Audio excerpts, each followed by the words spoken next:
Hello everyone and welcome to another episode of What's Next. I'm going to be host Trombone, and today we're going to be digging deep, not really that deep, into patch 7.23. That's right, 723, the one that came out on a Tuesday. Threw my whole schedule off, and that's why it's coming out on Wednesday. Well, it's probably Thursday, because it's going to be morning by the time this comes up, but it doesn't matter. We got a patch to talk about, guys. We got a patch to talk about right here. All right, and I would be remiss if I didn't talk about it. So here we go. We got patch highlights. Look that. If you want to see that, go on Twitter. Follow League of Legends on Twitter. It doesn't even matter. You're gonna see it. Zoe came out. I didn't do anything special for this, but Riot goes to great lengths to show what their champions are all about. We don't really have to dig that deep into it. Boom, look at that. You got a teaser, you got a reveal, you got the bio, short story, you got a champion spotlight. Anything that you want to know about Zoe, you can find at any one of those links. Boom, taken care of. One thing that I do want to share about Zoe, her E goes through terrain, and apparently at this point in time, I don't know if it's an intentional thing, but her E will go through the edge of the map. Just be aware. So if you're trying to stop it at the edge of the map, it's not going to happen, or make sure you really measure out your distances on that. Moving on to the champion changes, because we got a lot of stuff to do here, right? Right. We got some Gragas. We got some attack speed increased.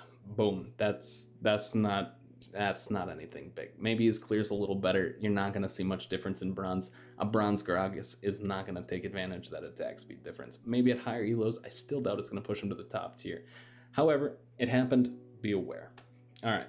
Moving on to Illaoi, and then we're going to go right over that because it seems, yeah, exactly. Tentacle Slam's no longer physical in enemy ties after being acquired as a slam target.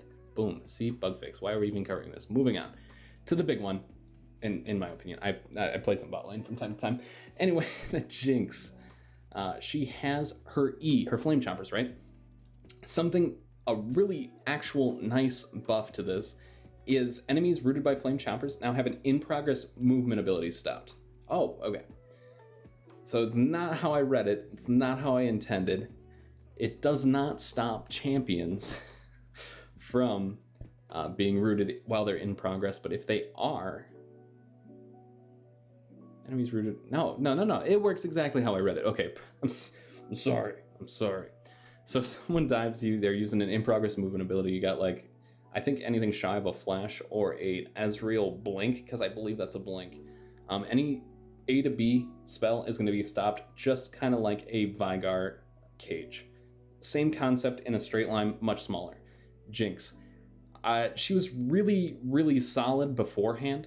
However, with this, I think she's going to be even better. I think there's a little bit more outplay potential that you can use. Not that she's a huge high mobility outplay kind of champion, but it's definitely something you can utilize and something you can change.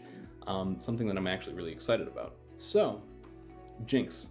Moving on to Rammus. We got some base stats decreased.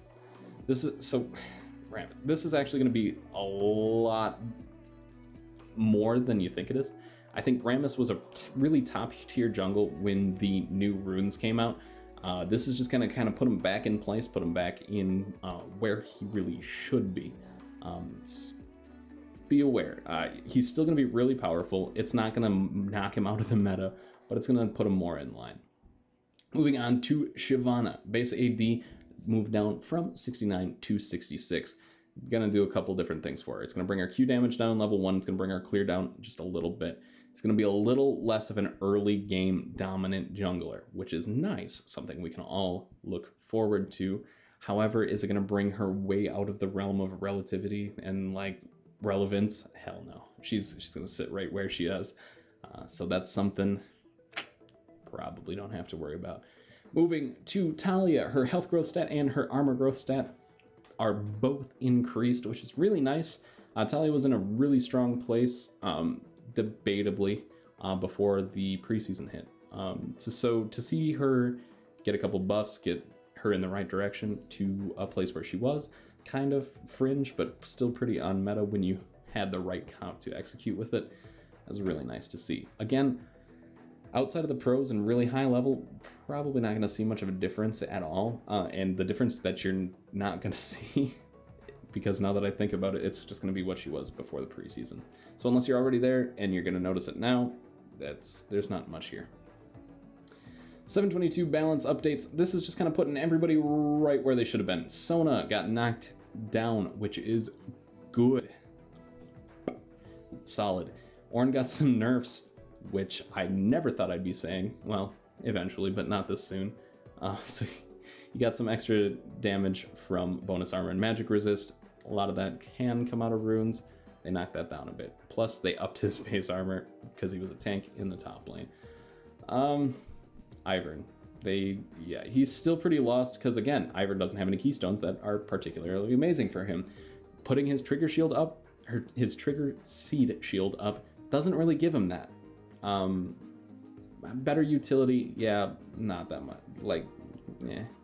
Ivern is even more underwhelming than he left Season 7 with in preseason of Season 8. So, that's some balance updates again. Minor things putting him, tweaking him. Sona was an absolute monster with Aerie and just Comet in anything in general. She was really up there. Not a fantastic thing. So they knocked that down a bit. Moving to the rune changes. The things that everyone wanted to know about. Oh, look, we're keeping going. No, we're not going to keep going. Anyway, to the rune changes. We have Summon Aerie. Aerie was just kind of a very dominant keystone all around. It was very consistent. You could trigger it on autos and abilities, and it almost always seemed to be up. Comet had a little bit of a delay. Electrocute had a delay. Like, they all had really decent cooldowns. Aerie was super, super above. You would match that damage eventually, but then Aerie would again surpass it. So nothing fantastic there. So now what it does is the base damage is down from 20 to 60 to 15 to 40. They didn't change any of the ratios on it, so it's still going to be pretty damn powerful. However, I think that really early damage, they took off 5 damage, taking 5 less damage pretty damn consistently within the first 5 minutes should put it into a more balanced state. Now again, is it fixed? Is it solved? No, I think Aerie's still going to be pretty darn good, just not quite as dominant as it was. I was trying some things with Comet. It doesn't feel as comfortable. Unlike Aerie, Zoe, high mobility kind of mages, it doesn't feel as good as Aerie did. I think even after the Aerie changes, Aerie should still feel a little better. I thought they were going to kill it with this. Turns out they did not. It's still pretty powerful. It's just going to lose a little bit of its late game oomph. So the trade-off to getting Comet, getting Electrocute, those things are going to surpass and stay surpassed, rather than Aerie catching back up in the late game. So that's kind of nice to see. Predator. The cooldown is now down because apparently it wasn't strong enough on Hecarim. Hecarim couldn't dominate a freaking jungle enough with Predator as it is. Again, I know it's made for more than just Hecarim and you gotta kind of balance it out, but oh my god. Jesus. Anyway, it's down from 180 to 120 seconds, levels 1 to 18, to 150 to 100, again, levels 1 to 18. Again, there's not a lot you can really use this for other than really chasing someone down. I could imagine it'd be pretty good on Warwick. It's amazing on Hecarim, but nobody really uses that movement speed like someone like Hecarim would. There's no actual stat increases, and I think that's what a lot of people are looking for. I think that's why Predator as a keystone really is underrated. I don't know about underrated, it's aptly rated, but it's definitely on the lower end of things because, again, we're looking for those stats. We lost a lot of stats in Runes, and in Runes Reforged. So we're looking to get those back in any way we can, if not in damage, and Predator just doesn't provide that. So Predator, probably not where it needs to be. Zombie Ward. You now get 1 gold from killing it rather than none. I was disappointed, and only because they didn't fix the animation, because like it would pop and you'd see a little gold come out, but you didn't get anything. Now you at least get 1 gold. I mean, at least the animation matches now, and that was my biggest complaint. Is it big? No, but they're a lot easier to find, and they stick around for quite a bit. So moving that down to 1 gold, not a big deal. It's not going to influence games in a large kind of way. Runes interface is changed. I haven't noticed any, but apparently it was pretty buggy, and apparently they fixed that up, so that's kind of nice. Oh, what did they do to turrets? What did they do? Look at this. Look at this. All turrets Summoner's Rift have gained 300 health. Harder to kill. Boom. First turret gold means something. I'm just kidding. Minions deal 40% reduced damage to turrets, which is nice, I guess. After 20 minutes, minions gain plus 25 movement speed. This change will be enabled several days into the patch so we can more accurately track its impact. So they're making turrets harder to kill, but after 20 minutes, essentially easier to kill. I think it would be really lieu of us. I don't know why they put this under the turret aspect, but minions moving plus 25 faster is quite significant. Your slow pushes are going to move a lot faster late game. You're going to be able to accumulate a lot more minions. It's going to go way, way, way farther than I think they're giving this credit for. I acknowledge and respect the fact that they're respecting how powerful this could be, and they're waiting to implement it. What I would have liked is to see them implement it right away, with the disclaimer that we might take it out and balance it as we go. However, I do like that they at least see that this could be a giant game-altering thing, and they're holding off on that. That's really nice. First one of the day, you get some blue essence, but you get less XP. It's a decent trade-off. I have yet to see myself get the essence, so I don't know. Honestly, I don't know. This is kind of nice. Leveling difficulty is now going to normalize, so it's going to hit a stopping point at level 50. It's going to be consistently the same amount of XP at 50. I was wondering how that would work. Now I kind of have that answer. Is this going to change much other than you getting your blue essence? Not really. That's how you go. Challenger spectate. You can now spectate Challenger games from the rank on the profile page, which is nice. I'm really excited for that. It's gonna make it easier. You don't have to go through like VODs and other things to watch what Challenger players are doing, what they're doing effectively. It's gonna be a really nice learning tool. Please, please, please utilize it. I'm pretty sure I'll try to whenever I have some free time. I encourage you to do the same. In-client champion bios. Boom. We're gonna move some lore back into the client. We hated that, but now we love it. We created an entire web page for it. I'm not Riot Games. I'm saying we as a mocking kind of thing. Okay, we created an entire web page for it that you can ignore now because we're putting all that lore back into the client. So we're glad you paid attention, but screw you. Anyway, new game mode, Overcharge. Super, super, super interesting. It's still got a League feel to it, but it's more like that Star Guardian. It's a nice merge between a minigame and League of Legends.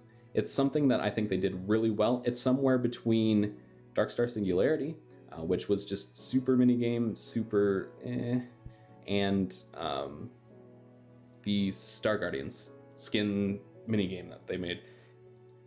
Although it was really nice, it felt more story based. It didn't feel like a single round kind of traditional Riot game made. So this kind of brings a nice balance between something uber different, but not so different that you're not playing League of Legends anymore to an extent.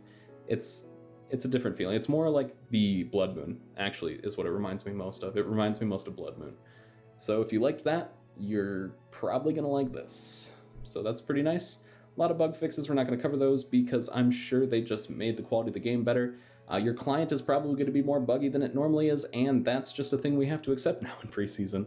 Hopefully they fix that by the time Season 8 comes around, but that's going to do it for me. Thank you so much for watching. I appreciate you sticking around and looking at the patch notes for more of my videos. You can feel free to watch the end screen. They're going to be right there. I got other playlists and things that I do. Feel free to check them out. If you liked what you had today, feel free to hit the like button. If you really liked what I got going on just in this series or any other series that I put out, feel free to hit that subscribe button and you can see more of it. Thank you again so much, and until my next video, have a good one.